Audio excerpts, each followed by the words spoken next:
తెలంగాణ రాష్ట్ర ప్రభుత్వం పెండింగ్ లో ఉన్న 9,000 కోట్ల ఫీజు రియంబర్స్మెంట్ స్కాలర్షిప్స్ విడుదల చేయకపోతే మరో ఉద్యమం చేపడతామని ఏబీవీపీ విద్యార్థి నాయకులు పరశురాములు అన్నారు. విద్యార్థుల పట్ల ప్రభుత్వం అనుసరిస్తున్న తీరును నిరసిస్తూ సిద్దిపేట జిల్లా కేంద్రంలో విద్యార్థులతో కలిసి ఏబీవీపీ నాయకులు అర్ధనగ్న ప్రదర్శన ర్యాలీ నిర్వహించారు. అనంతరం వారు మీడియాతో మాట్లాడారు.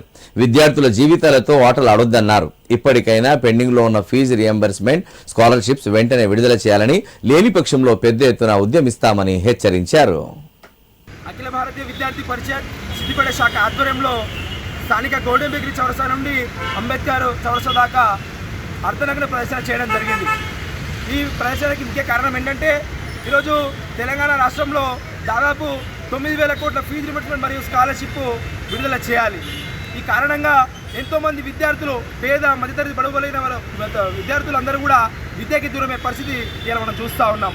ఈరోజు నిధులు నియామకాలని కొట్లాడి తెచ్చుకున్న ఈ తెలంగాణ ప్రభుత్వంలో విద్యార్థుల బాధలు ఎవరు పట్టించుకునే పరిస్థితి. ఈ యొక్క తెలంగాణ రాష్ట్ర ప్రభుత్వంలో ఎంతోమంది విద్యార్థులు వాళ్ళ యొక్క త్యాగాల ఫలితాలతోటి తెలంగాణ రాష్ట్రం తెచ్చుకుంటే ఇలా వాళ్ళ కనీస విద్యార్థులు పట్టించుకునే పరిస్థితి మనం చూస్తూ ఉన్నాం.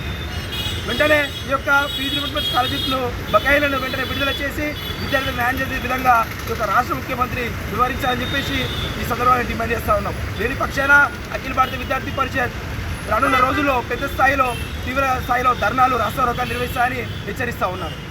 సిద్దిపేట శాఖ ఆధ్వర్యంలో స్థానిక గోల్డెన్ బేకరీ చౌరస్తా నుండి అంబేద్కర్ చౌరస్తా వరకు ర్యాలీ నిర్వహించడం జరిగింది.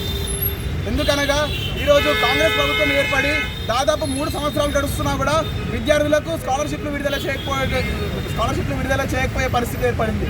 దీనివల్ల విద్యార్థులు ఉన్నత చదువులకు వెళ్ళకపోవడం, లేదా వాళ్ళ కళాశాలల్లో సర్టిఫికెట్స్ కోసం వెళ్తే కళాశాల యాజమాన్యం ఫీజు కట్టేంత వరకు సర్టిఫికెట్లు ఇయ్యలేము అని చెప్పడం, రియంబర్స్మెంట్లు పడక విద్యార్థులు ఫీజు కట్టలేకపోవడం పరిస్థితి ఏర్పడింది.